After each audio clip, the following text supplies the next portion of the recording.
신중호의 신중한 시선입니다. 앵커 브리핑을 시작하겠습니다. 이번 주 참 힘들었죠. 근데 좀 무난하게 우리 시장은 금요일을 맞이하는 것 같습니다. 간밤에 미국 시장도 올랐습니다. 기준금리 인상이 이제는 좀 끝나가는 거 아니냐. 3월에 25bp 올렸지만 5월에는 못 올린다. 이런 안도 랠리가 좀 유입이 됐고요. 더불어서 어제 옐런 재무장관이 뱅크 쪽, 은행 쪽 예금을 보장 다 하는 건 아니다. 이런 얘기를 했지만 또 오늘은 하원에서 그걸 좀 수습하는 듯한 발언을 하면서 은행주에 대한 안전판이 조금은 생겼다. 이 부분도 장 후반에 시장을 좀 끌어올린 요인이 되었습니다. 그러다 보니까 이제 채권의 변동성이라고 하는 무브 인덱스가 급락을 하면서 채권 시장이 좀 안정을 찾아가는 그런 시각도 있었고요. 채권 금리도 급락을 했습니다. 안전자산 선호라기보다는 금리 인상의 베팅이 아직은 이제는 끝났다. 이런 시각이 더 대두됐다라고 보시면 될 것 같고요. 성장주 중심의 강한 반등세가 나왔는데 우리 시장에는 또 하나 주목할 만한 기업이 있죠. 간밤에 마이크론이 5% 이상의 급등을 보여줬습니다. 마이크론을 중심으로 한 반도체주가 강한 상승을 보여줬는데요.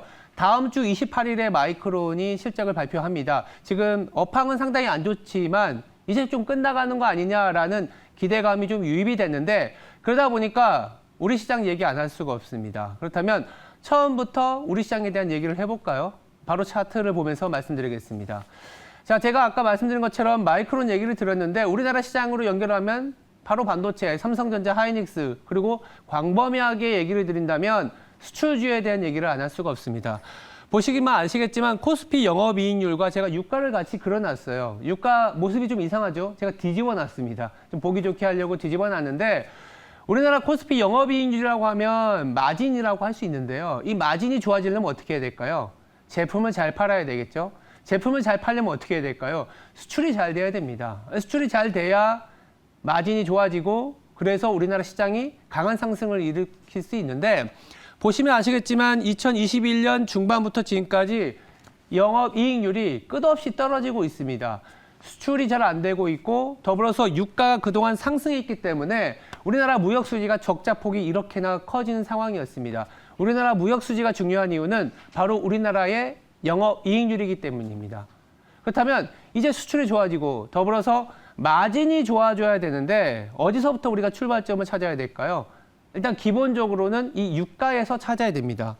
다행스럽게도 지난해 중반부터 지금까지 유가는 거의 반토막이 난 상황입니다.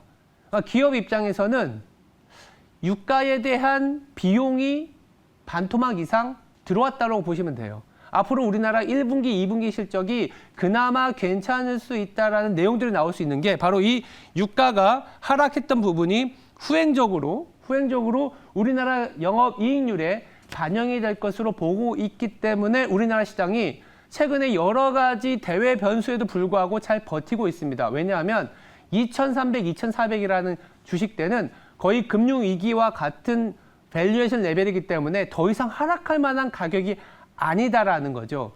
문제는 뭐냐면 여기 짙은 파란 선을 보시면 여전히 영업이익률이 낮다. 즉 성장이 나오는 업종이 많지 않다라고 볼 수 있습니다. 그러다 보니까 최근에 어떤 업종이 중심이 되고 있나요?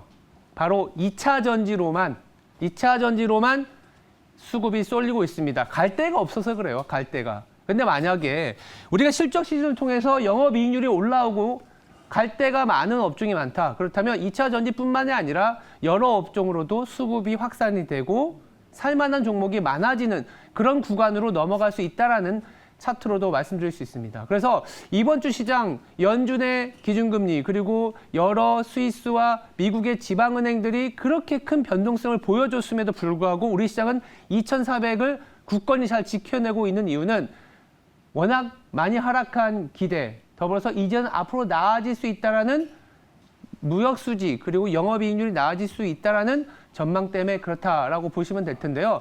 문제는 뭐냐면 아까 제가 수출이 좋아져야 된다고 했잖아요. 그럼 수출이 좋아질 수 있을까? 이 부분, 그렇다면 우리나라 시장은 2,500, 2,600, 경우에 따라서는 연말에 가면 2,800, 2,900각도 바라볼 수 있는데 그 수출에 힌트를 줄 수 있는 차트 하나 가져와 봤습니다. 바로 다음 차트를 보면서 말씀드리겠는데요. 바로 글로벌 유동성, 달러화 지수입니다. 보시면 아시겠지만 이 글로벌 유동성이라는 게 뭐냐면 한마디로 수요예요. 우리가 가게에서 돈을 빌려서 뭘 합니까? 뭐 제품도 사고 부동산도 사고 자동차도 사고 기업도 마찬가지지 않습니까? 돈을 빌려서 투자를 하고 여러 가지 이제 수요로 연결되는데 그 가장 앞서서 나타날 수 있는 지표가 바로 이 유동성이라는 지표입니다. 글로벌 유동성은 지금 현재 전 세계에 103조 달러 정도 풀려 있습니다. 103조 달러가 풀려 있는데 이 글로벌 유동성이 늘어나야지만이 수출이 늘어날 수가 있습니다. 왜냐하면 수요가 늘어나니까. 근데 이 글로벌 유동성이 늘어나려면 뭐가 전제가 돼야 되느냐? 바로 아래 보시죠. 이 파란 선. 이게 달러화 지수입니다. 달러화 지수가 빠져야 글로벌 유동성이 올라갈 수가 있습니다. 최근에 달러화 지수 급격하게 하락세를 보이고 있습니다. 굉장히 중요한 포인트입니다. 달러화 지수가 올라가지 못한다? 글로벌 유동성이 올라간다. 글로벌 유동성이 올라간다? 바로 한국의 수출 증가율이 올라갈 수 있다라고 보시면 될 것 같고요. 최근에 이렇게 지난 10월 이후에 강한 상승이 나오는 것은 달러화가 하락하는 부분도 있고 더불어서 글로벌 유동성에서 가장 많은 비중을 차지하는 나라가 어디냐 하면 대부분은 미국이라고 생각하실 거예요. 미국이 워낙 크고 돈을 많이 푸니까. 아닙니다. 중국이 글로벌 유동성의 40%를 차지하고 있습니다. 글로벌 M2에서 중국이 차지하는 비중이 무려 40%이기 때문에 중국이 액션, 즉 정책을 어떻게 내놓는지에 따라서 글로벌 유동성이 올라갈 수도 있다라고 보시면 됩니다. 미국은 20% 정도 차지하는데요. 그러다 보니까 중국의 리오프닝, 중국의 정책이 지금은 무엇보다 중요하고 연준이 이제 더 이상 금리를 못 올리는 상황에서 중국이 돈을 풀어낸다? 달러화는 더 약세를 갈 수 있고 유동성은 올라갈 수 있고 항공의 수출은 강하게 상승할 수 있다. 그러면 우리나라 수요도 좋아진다라고 볼 수 있겠습니다. 그렇다면 여기서 이제 업종으로 넘어가야 될 텐데 아까 처음에 제가 마이크론 얘기 들었잖아요. 바로 반도체 얘기로 한번 넘어가 보도록 하겠습니다. 제가 아까 유동성 얘기를 들었는데 동일한 차트인데 전년 대비로 그려놓은 차트예요. 글로벌 유동성이 M2의 증가율이기 때문에 이 M2의 증가율하고 이 음영 처리된 부분을 보실까요? 전 세계 반도체 업종들의 시가총액입니다. 그림이 좀 비슷해 보이지 않나요? 그러니까 글로벌 유동성이라는 게 수요이기 때문에 그 수요에 가장 민감하게 반응하는 게 이 반도체입니다. 우리가 반도체는 이제는 원자재예요. 수요의 원자재이기 때문에 수요가 조금 올라설 수 있다는 기대가 나온다면 가장 앞서서 반응을 하는 게 반도체입니다. 그래서 어저께 삼성전자 사실 우리가 제일 좋아하는 차트 장대 양봉을 보이지 않았습니까? 그리고 간밤에 마이크론 또 5% 이상의 상승을 보였습니다. 그렇다면 아마 시장에서는 험난한 시장 분위기에서 조금씩 수요가 살아나고 있는 종목들의 변화를 보여주고 있는데 저는 이 M2와 반도체에서 그 가능성을 보고 있다라고 보시면 될 것 같고요. 그리고 우리나라가 반도체가 주도 업종이 아니더라도 잘 버텨줘야만이 2,400이 안 깨질 수 있습니다. 다행스럽게도 이렇게 유동성이 돌아설 가능성이 높아지고 있고 더불어서 중국을 중심으로 한 유동성 공급이 더 강하게 유입이 된다면 우리나라 시장은 삼성전자, 하이닉스를 비롯한 굵직한 반도체가 버텨주면서 2,400 이상에서의 지지선이 된다? 그렇다면 그 안에서 종목별 선순환 그리고 성순환을 통해서 조금씩 상승의 기류를 가져갈 수 있는 그런 시발점을 찾을 수 있는데 이번 주가 저는 어쩌면 그 하나의 터닝 포인트 그리고 다음 주에 마이크론 실적 그리고 4월에 넘어가면 삼성전자의 1분기 실적 가이던스가 나오기 때문에 이제는 매크로 변수보다는 마이크로 즉 마이크로 바텀업에서 기업들의 실적이 점점 나아질 수 있다라는 그리고 최악은 아니다라는 인식이 나오면서 시장이 강한 상승을 보여줄 수 있는 가능성도 저는 내포되어 있다 이렇게 보고 있습니다. 그렇다면 마지막으로 이 반도체 얘기한 김에 하나의 더 차트를 보여드릴게요. 바로 이 얘기 안 할 수가 없죠. 야 유동성은 돌았는데 펀더멘트라고 하는 메모리 가격은 도대체 왜 돌지가 않고 있어? 라는 얘기를 하실 수 있습니다. 보시면 아시겠지만 가파르게 하락을 했죠. 전년 대비 마이너스 60%까지 하락을 했고 경우에 따라서는 예전의 저점이었던 마이너스 70%까지도 내려갈 수 있습니다.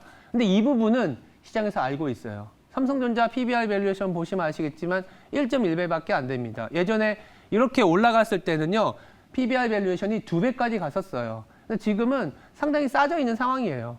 그래서 삼성전자를 사자 이런 얘기도 될 수 있지만 삼성전자가 버티면 다른 거 많이 살 수 있다. 이 얘기를 드리고 싶어서입니다. 더불어서 이 마이크론이 간밤에 5% 올랐던 재료 중에 하나가 지금 당장 좋진 않지만 공급 업체들의 현금 흐름이 나빠지기 때문에 공급 증가율이 떨어질 수 있고, 즉 2분기 말에서 3분기 정도 되면 이 디램 가격의 저점이 형성이 될 가능성이 매우 높다. 따라서 우리가 2분기 말에 저점이다. 그럼 1분기 초반 더불어서 아니면 지금이 주가가 저점이지 않겠냐, 이런 인식이 강하게 유입이 됐다고 보시면 될 것 같습니다. 공급 과잉 해소를 위한 기업들의 노력이 가팔라지는 시점이기 때문에 어쩌면 지금 1년의 매크로적인 변화, 그리고 반도체주들, 특히 글로벌 반도체주들이 움직여가는 그 모습에 집중해서 우리 시장에 대해서 조금은 더 긍정적으로 봐야 되는 그런 포인트를 한번 짚어드렸습니다. 지금까지 신중호의 신중한 시선이었습니다. 이번 주 참 험난하고 다사다난했지만 우리 시장은 잘 버텨주었습니다. 삼성전자를 비롯한 큰 형님들이 우리 시장 버팀목이 되어준다면 앞으로 더 좋은 투자 기회가 있을 거라고 기대해 봅니다.